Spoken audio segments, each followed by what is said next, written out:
Welcome to MakeItBigTraining.com. I'm Stuart Hayes, and we're continuing a thread we've been talking about recently, which was, or is in fact, how do you live a life without regret? Now, last time we touched on this topic, we talked about the importance of forgiving yourself. This time, we're talking about something completely different, and that is, how do you make sure you're doing something now that isn't something that you're going to regret later? Now, this is sort of pretty much where most people want to get to anyway, you know. You've moved past, you've forgiven yourself and you're moving forward, but how do you make sure that the decisions you're making today and the ones you'll make tomorrow are actually the ones that you should make?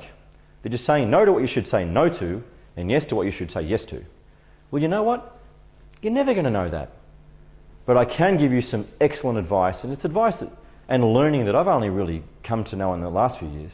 The first thing is, don't use the thing to make decisions that invariably is the thing that got you into most of the trouble in the first place, i.e. your brain. For most of us, our brains are wired in a way that they're causing more problems than they're solving. That's it's a truth, it's a fact. It doesn't mean you shouldn't use your brain, it just means that you should allow your heart to direct how you use your brain in the first place.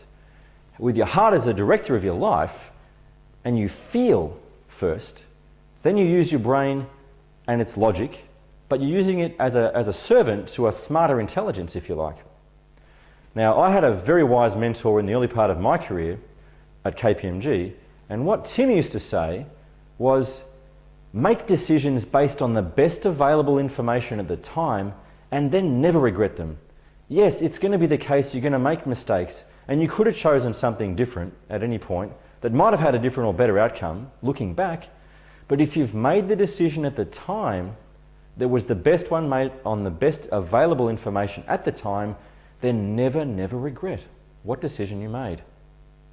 How I twist that these days is I say, collect the best information at the time, make the decision, and then feel what it feels like.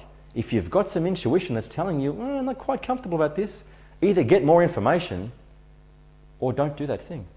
It's due diligence after all, and you need to make your best effort. Anyway, it's time for you to get back out there and make it big. I'm Stuart Hayes. I look forward to speaking to you again real soon.